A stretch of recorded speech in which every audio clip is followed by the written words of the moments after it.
Hey everybody, Dr. C here. Welcome back for another video. Yes, it's been a while since the No Kings protest and it was a huge success. I've been posting videos for you guys and been getting great response for a lot of the videos, and I thank you for that. I do have some interviews that I made during the No Kings protest. Several random people from the Snellville protest, and plus the one that was downtown.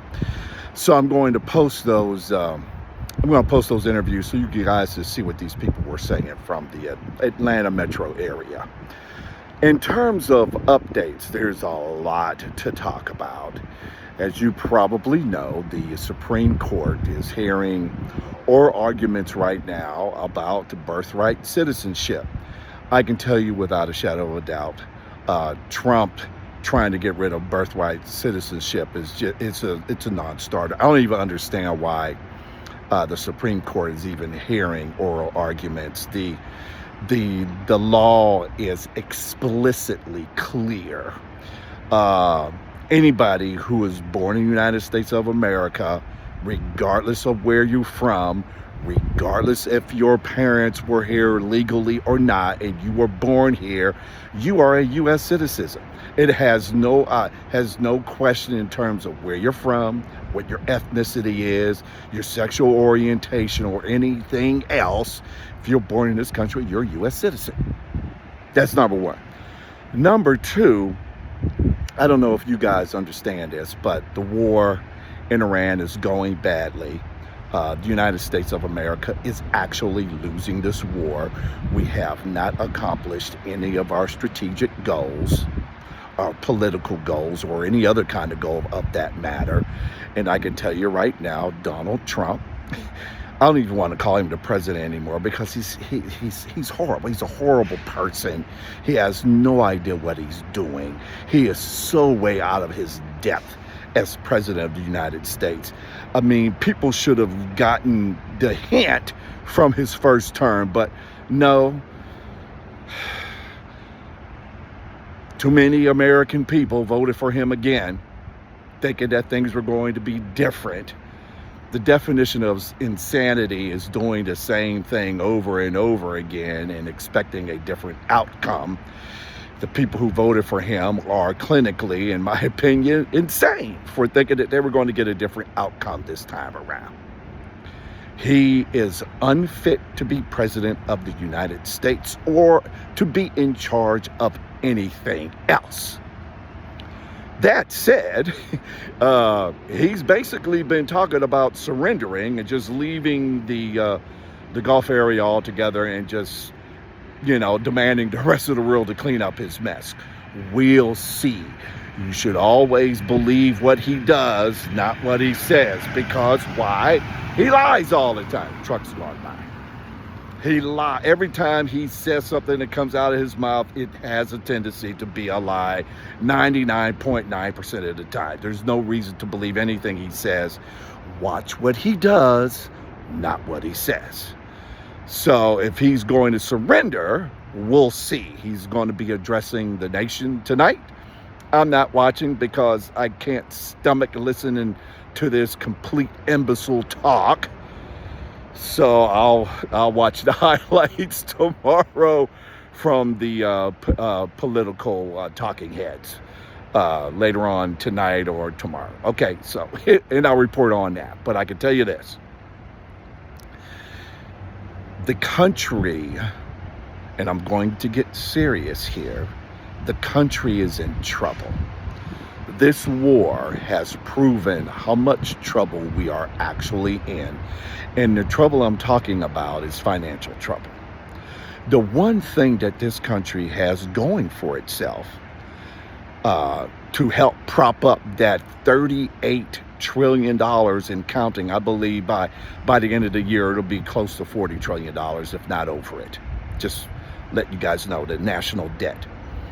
The only thing that's propping up that national debt right now is our ability to have energy, that's oil, natural gas, and energy in general, be bought and sold in what we call the petrodollar. Be bought and sold in dollars. Us being able to do that helps us to service our debt and keep it going. Iran, just in case you aren't paying attention, I know a lot of you aren't, is actually in control of the Strait of Hormuz, and they are charging ships $2 to $3 million to get through, and they're paying these countries, these companies that are represented by various countries are paying Iran that amount of money to get their ships through so that they could get oil and natural gas delivered around the world. The only thing that's different is that Iran is demanding their payment in the Chinese yuan, not petrodollars. As a matter of fact, the rest of the world is thinking about and strategizing how to get rid of the petrodollar altogether. If that happens, let me tell y'all, American people, if that happens, the dollar that you get paid in, that I get paid in, is going to become worthless, more than likely, overnight. And then what do you do? I've always advocated for the Republican Party to get rid of Donald Trump for years, and they have refused to do so because they are in on the act, or they're just a bunch of cowards. And make no mistake about it, Democrats ain't no different. Of course, I'll vote Democratic in 2026 if there's an election. But we have to demand our political leaders to have a backbone and change this country forever if we survive this cluster F. Okay? If we survive this. So that's Dr. C giving you his take. I'm glad that the No Kings was a success. And I'm glad that a lot of people are paying attention. Not enough of you are paying attention. We need to be contacting our political leaders, the ones that we trust, the ones that we believe in, and demand action. There is going to be hell to pay after 2026 if you are a Republican. Those of you who are running as Republicans in 2026, I don't think any of you are going to get elected, especially those who have cozied up to Trump. He's an albatross. He's going to take all of you down with him. And I say good riddance to the Republican Party right now. Good riddance to the Democratic Party. We need something different. That's Dr. C. That's what I think. Tell me what you think. Subscribe. Respond to this video. I can't wait to see what you guys say. And by the way, I did get a lot of responses after the No Kings. A lot of crazy people saying a lot of crazy things. I will be responding to you guys. Don't worry. I will be responding to you. Anyway, that's it for Dr. C.